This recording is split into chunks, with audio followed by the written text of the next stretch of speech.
बिस्मिल्लाहिर्रहमानिर्रहीम, अस्सलाम वालेकुम। इस वीडियो में हम बात करेंगे कि आसिम सलीम बाजवा साहब, lieutenant general retired Asim Salim Bajwa साहब अब मुशीर इत्तलात हैं, वो क्या कर रहे हैं और वो जिनकी जगह पर आए हैं यानी डॉक्टर फिरदौस आशिक अवान साहिबा, वो क्या कर रही हैं वो भी मैं आपको बताऊंगा, क्योंकि उन्होंने प्रेस कॉन्फ्रेंस भी करनी थी जुम्मे के रोज़ और वो प्रेस कॉन्फ्रेंस उन्होंने नहीं की। क्यों नहीं की, क्यों वो करना चाहती थी, इस बारे में हम बात करेंगे। इसके साथ साथ परवेज़ इलाही साहब क्या गेम चला रहे हैं ये मैं आपको बताऊंगा, और किस तरह से अपने ही शहबाज शरीफ के ख़िलाफ़ हो गए हैं और बाकायदा बयानात दे रहे हैं। शाहिद खान अब्बासी हों, एहसन इकबाल, ख्वाजा आसिफ, सब शहबाज शरीफ साहब के ख़िलाफ़ किस तरह हो गए, ये बात भी हम करेंगे। तो सबसे पहले मैं आपको ये बता दूं कि lieutenant general retired Asim Salim Bajwa साहब ने आते ही अपना काम शुरू कर दिया है और वो बहुत ही ज़बरदस्त तरीके से काम कर रहे हैं। पहले तो अपोजिशन के कुछ लोगों का ख्याल था कि जनाब ये होगा कि हम जो इल्ज़ामात लगाएंगे हुकूमत पर वो उसका दिफा करेंगे। सोशल मीडिया पर भी ये बातें आईं कि जी उनके लिए बड़ा मुश्किल हो जाएगा, DGISPR रहना एक और चीज़ है और हुकूमत में आकर उसका हिस्सा बनकर हुकूमत का दिफा करना एक और चीज़ है। लेकिन उन्होंने बहुत ही समझदारी का मुजाहरा किया है। सियासी तौर पर सियासी बयानात अगर देखें तो वो शिबली फराज साहब जो वज़ीर हैं वो जवाब देंगे, और यही हुआ। मिसाल के तौर पर बिलावल भुट्टो जरदारी साहब ने जब प्रेस कॉन्फ्रेंस की है हालिया, उसमें उन्होंने तोपों का रुख इमरान खान की तरफ रखा और कहा कि जी अगर इमरान खान साहब वज़ीर आज़म के तौर पर सही काम नहीं कर सकते और जिस तरह वो नाकाम होते नज़र आ रहे हैं तो इस्तीफ़ा दे दें, किसी और के लिए रास्ता बना दें। फिर वो कब समझेंगे कि कंटेनर से अब उनको उतर जाना चाहिए, अब वो अभी तक कंटेनर की बातें कर रहे हैं, कंटेनर से अब उतर आए।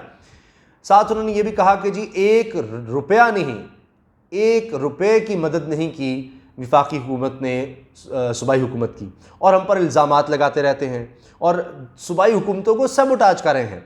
फिर उन्होंने कहा कि जी कौन सी अशराफिया है जिसका इमरान खान ने हवाला दिया कि जी अशराफिया की वजह से एक लॉकडाउन लग गया और सोचे समझे बगैर उसमें मज़दूर और गरीब तबका तो था नहीं इस फैसले में, तो ये कौन सी अशराफिया को जिक्र करते हैं, लॉकडाउन तो उन्होंने खुद लगाया। और ये कि अगर हमारी तारीफ़ नहीं कर सकते जिस तरह से वज़ीर आला सिंध काम कर रहे हैं तो कम से कम हमारे रास्ते में रोड़े ना अटकाएं, हम पर तनकीद भी ना करें। अब ये जब बिलावल ने तवील प्रेस कॉन्फ्रेंस की तो आसिम सलीम बाजवा साहब की तरफ से कोई जवाब नहीं आया। जवाब आया है शिबली फराज साहब की तरफ से, वज़ीर इत्तलात की तरफ से। इससे आपको अंदाज़ा होता है कि किसने क्या काम करना है।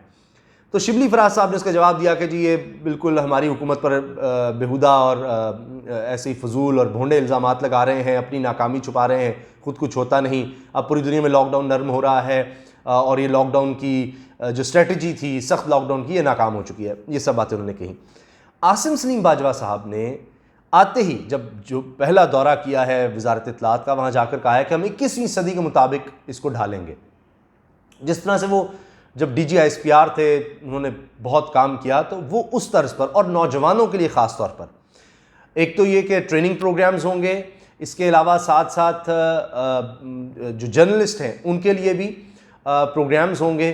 तो वो जदीद खतूत पर इस्तवार करना चाह रहे हैं वजारत इत्तलात को, वहाँ वो काम करेंगे। उनका हालिया ट्वीट आप देख लें और उनका जो बयान कह लें वो सियासत से बिल्कुल हटकर डेवलपमेंट के बारे में कि इस्लामाबाद के करीब से डेरा इस्माइल खान तक जो रोड जाएगी 4 लेन मोटरवे है और उसका 69% काम मुकम्मल हो गया है, तेज़ी से उस पर काम जारी है। उनका बयान सामने आया है आसिम सलीम बाजवा साहब का, और वो 5 घंटे का फासला तकरीबन 2.5 घंटे में हो जाएगा। तो वो डेवलपमेंट फैक्ट्स पर बात करेंगे, जो फैक्ट्स हैं, जो डेवलपमेंट हो रही है, हुकूमत क्या इक़दामात कर रही है, क्या सोच रही है, वो इस तरफ रहेंगे। सियासत की तरफ वो नहीं आएंगे, इन चीज़ों से वाज़ेह हो गया।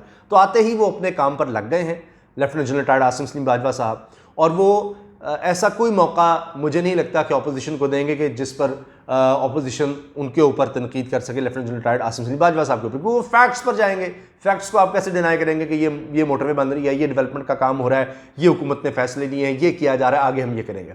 सियासी बयानात का दिफा करेंगे सेनेटर शिबली फराज साहब, जिनकी सब ने तारीफ़ कर दी है। अब मैं आ जाता हूँ कि डॉक्टर फिरदौस आशिक अवान साहिबा क्या कर रही हैं। एक तो वो प्रेस कॉन्फ्रेंस करने जा रही थी और यकीनन ज़ाहिर है कि उन्होंने अगर प्रेस कॉन्फ्रेंस करनी थी तो उसमें उन्होंने बहुत सी बातें करनी थी जिससे हुकूमत के लिए मुश्किलात भी पैदा हो सकती थी, हुकूमत के ख़िलाफ़ भी हो सकती थी। फिर अचानक, और पहले उन्होंने शेयर किया है सारा कुछ एंकर से, रिपोर्टर से कि आप प्लीज़ आएँ, मैं 11:15 बजे जुम्मे के दिन प्रेस कॉन्फ्रेंस करने लगी हूँ। फिर अचानक ही उन्होंने उससे चंद घंटे पहले कहा कि नहीं, वो मैं प्रेस कॉन्फ्रेंस नहीं कर रही। अब मैं आपको बताता हूँ कि हुआ क्या है। जब से फिरदौस आशिक़ साहिबा को निकाला गया है, वो बहुत गुस्से में हैं, बहुत नाराज़ हैं। वो ये कहती हैं कि मुझे चाहे 2 मिनट एक मुलाकात इमरान खान साहब के साथ होने दी जाए, मैं अपनी बातें तो उनके सामने रख दूं। वो ये भी कहती हैं कि उनके पास भी बहुत सी फाइल्स हैं। अब वो कहती हैं कि जी तकरीबन कम से कम 3 माह हो गए कि उनके खिलाफ साजिशें हो रही थी, और ख़ास तौर पर ARY पर भी उन्होंने आकर ये बात की है कि फवाद चौधरी साहब जो हैं वो सही काम नहीं कर रहे थे। और इससे पहले फवाद चौधरी साहब भी कह चुके हैं कि जी ये बड़ा लेट इमरान खान साहब ने फैसला किया फिरदौस आशिक़ साहिबा को हटाने का। तो वो कहती हैं मैंने तो फिर भी ज़्यादा वक्त गुजारा, फवाद चौधरी तो इतना वक्त नहीं गुजार सके। अब बेसिकली फवाद चौधरी के बारे में तो उन्होंने ऑन एयर आकर कह दिया, लेकिन अंदर की कहानी ये है कि 3 लोगों पर वो इल्ज़ाम देती हैं। वो कहती हैं जी जो जहांगीर तरीन के ख़िलाफ़ थे वही मेरे ख़िलाफ़ हो गए। एक तो पार्टी में लोग नहीं पसंद कर रहे थे, फिर उसके बाद जब ये एक केस उनके खिलाफ बन गया करप्शन का मुबैना तौर पर, तो उसके बाद इमरान खान साहब ने कहा जी बस ठीक है, अब तो नहीं। पहले ही बड़ा प्रेशर था विद इन द पार्टी, लेकिन अब चलें, जाने दें। फिर उनको कोई और सीट भी नहीं दी, यानी खुसरो बख्तियार की तरह या दीगर लोगों की तरह कि जिन पर कोई इल्ज़ाम आए हैं, उनको कोई सीट भी एडजस्ट नहीं कहीं किया। अब उनके पास वापसी का रास्ता उनको ये वाज़े कर दिया गया है कि एक ही है कि आप इन इल्ज़ामात का दिफा करें और फिर वापस आएँ। कि मुबैना तौर पर यह कहा जाता है कि जी उन्होंने इश्तिहारात की मद में एक कंपनी को जो इश्तिहारात दिए वो उसमें उन्होंने कमीशन लिया। वो ये कहती हैं कि मुझे तो ये सरकारी तौर पर यानी प्राइम मिनिस्टर की जो ऑफिस है उसकी तरफ से ये कहा गया था कि इसी कंपनी को देना है। अब जब वो प्रेस कॉन्फ्रेंस करने लगी थी, वो चाहती थी, तो एक बहुत ही अहम शख्सियत ने उनको मना किया कि जब तुम ये प्रेस कॉन्फ्रेंस कर दोगी तो फिर वापसी का रास्ता नहीं रहेगा, तो बेहतर यह है कि दिफा करके और एक वापसी का रास्ता ओपन रखा जाए। वैसे बैकडोर चैनल्स उन्होंने पीपल्स पार्टी के साथ भी ओपन कर दिए हुए हैं डॉक्टर साहिबा ने यह भी कहा है कि जिन लोगों ने उन पर इल्ज़ामात लगाए हैं मीडिया में आकर, सोशल मीडिया पे आकर, वो उनके खिलाफ दावा भी करेंगी। अब डॉक्टर फिरदौस आशिक़ साहिबा अपना इमेज बेहतर करना चाहती हैं, क्योंकि उन्होंने इलेक्शन अगर लड़ना है, सियालकोट से लड़ना है, मैं वहाँ जा चुका हूँ, उनके हल्के में जा चुका हूँ, उनके साथ वहाँ पर मैंने देखा है वो किस तरह से काम करती हैं। जब वो वज़ीर ये मुशीर इत्तलात बनी थी तो उस वक्त भी एक बहुत वहाँ पर बड़ा फंक्शन हुआ था, तो तब भी उन्होंने इनवाइट किया था, मैं वहाँ गया था, मैंने देखा था सारा वो किस तरह से काम करती हैं। तो बड़ी मुतहरिक है वहाँ पर अपने हल्के में, तो वो उस हल्के में एक्टिव रहना चाहती हैं और उनके पास कोई पोस्ट होगी तो वो ज़्यादा बेहतर तरीके से वहाँ पर एक्टिव हो सकेंगी, एक उनका स्ट्रॉन्ग बेस बन सकेगा। अब वफाकी काबीना में तो इस वक्त जगह ही नहीं नज़र आ रही, वापसी उनकी बहुत मुश्किल है, तो कहीं और हो सकती है। और से मेरी मुराद ये है वापसी किस तरह हो सकती है कि जो लोग जिन लोगों के कहने पर या जो लोग उनके पीछे हैं, जिनकी वजह से वो काबीना में आई थी, अब दोबारा उनके थ्रू वो कोशिश कर रही हैं कि वो आ सकें। अब उसका इशारा ये मिलता है कि हटाए जाने के बावजूद वो आपको वज़ीर आला पंजाब के साथ नज़र आईं। जब सियालकोट में टाइगर फोर्स का ऐलान किया गया तो वहाँ पर मौजूद थी, उस्मान डार भी थे, दीगर लोग भी थे, तो बिल्कुल उनके करीब करीब नज़र आईं। तो लिहाजा उन्होंने जहांगीर तरीन वाला रवैया अभी तक नहीं अपनाया और वो वापसी का रास्ता देख रही हैं, कोशिश कर रही हैं। चूँकि वो लोग जिन पर सिर्फ इल्ज़ाम हैं और उनके हालात उस तरह के नहीं ख़राब हुए, तो उनमें आप देख लें अब्दुल रज़ाक दाऊद साहब आपको मिलेंगे, खुसरो बख्तियार साहब हैं, नदीम बाबर साहब हैं, क्योंकि IPPs वाला स्कैंडल है उसमें इन लोगों का भी नाम आता है। आटा चीनी में भी कुछ लोगों का है, उसमें खुसरो बख्तियार का भी है, तो वो लोग अभी तक आपको करीब नज़र आएंगे। लेकिन जहांगीर तरीन साहब का मामला फ़र्क हो चुका है, तो इसलिए अब वो तर्ज़ अमल नहीं इख्तियार करना चाहती फिरदौस आशिक़ साहिबा जो जहांगीर तरीन साहब वाला था। तो अभी तक वो एक वापसी का रास्ता बनाने की कोशिश कर रही हैं कि किसी तरह से वापसी मुमकिन हो सके, और बीच में कुछ लोग आए हुए हैं, तो ये ऐन मुमकिन है कि अगर वो ये जो उन पर इल्ज़ामात लगाए गए हैं ये कमीशन के, अगर वो इनको गलत साबित करने में कामयाब हो जाती हैं तो फिर उनकी वापसी हो सकती है। अगर वफाक की सतह पर नहीं, पार्टी की बेस पर हो जाए, किसी और जगह हो जाए, पंजाब में कहीं कोई एडजस्टमेंट हो सकती है। लेकिन जाते जाते जब उनकी वो गालम गलोच टाइप भी हो गई थी Azam Khan principal secretary to PM से, तो वो इसी वजह से हुई थी। वो कहती थी कि मैंने मिलना है, मेरे पास भी बहुत फाइल्स हैं, मैं दिखाना चाहती हूँ कि जो लोग मेरे ऊपर इल्ज़ाम लगा रहे हैं उनके खिलाफ मेरे पास भी बहुत कुछ है। वो कुछ लोगों से ये चीज़ डिस्कस भी करती है, लेकिन उनकी कोई मुलाकात हो नहीं सकी। तो अब ये देखिए कि ये ऊँट किस करवट बैठता है।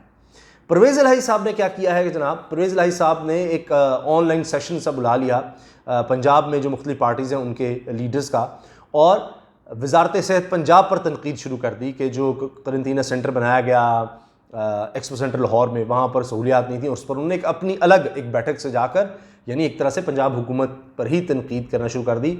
उसमें अपोजिशन जमातें भी हैं। तो अब आप अंदाज़ा लगाएं कि वो किस तरह से एक्टिव हो रहे हैं। इसीलिए शहबाज शरीफ ने कहा कि हमारे ताल्लुकात चौधरी बिरादरान से बिल्कुल नॉर्मल हो चुके हैं। अब चाहे 18वीं तरमीम लानी हो, कुछ भी हो, तो ये एक तरफ नज़र आएंगे आपको ये। अब शहबाज शरीफ साहब का एक मामला मैं आपको बता दूं कि जो उन्होंने कहा कि जी 2 साफ़ी आए कि जी आप वज़ीर-ए-आज़म बनना है, मैं पीछे गठजोड़ कर रहा था इस्लामी के साथ, काबीना के नाम भी फाइनल हो रहे थे 1 महीने पहले तक, ये सब कुछ था।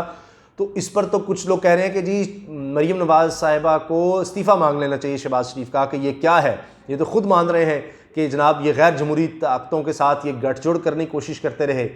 और शाहिद खान अब्बासी साहब और ये सब भी तनकीद करने लग गए हैं कि जी ऐसा तो नहीं होना चाहिए, सच बोलना चाहिए। एहसन इकबाल साहब इस बात पर तनकीद कर रहे हैं, ख्वाजा आसिफ भी इस पर तनकीद कर रहे हैं। तो ये इंटरव्यू लेने के देने पड़ गए इस इंटरव्यू की वजह से शहबाज शरीफ साहब को, और मसाइल खड़े हो गए हैं नून लीग के लिए कि उन्होंने क्या ये भांडा फोड़ दिया है, नया पंडोरा बॉक्स खोल दिया है। तो ये हालात हैं इस वक्त सियासी तौर पर। और आप कमेंट्स में इजहार कीजिए कि आपको क्या लग रहा है, डॉक्टर फिरदौस आशिकवान साहिबा की वापसी हो सकेगी या नहीं। इजाज़त दीजिए, अल्लाह हाफ़िज़। पाकिस्तान जिंदाबाद।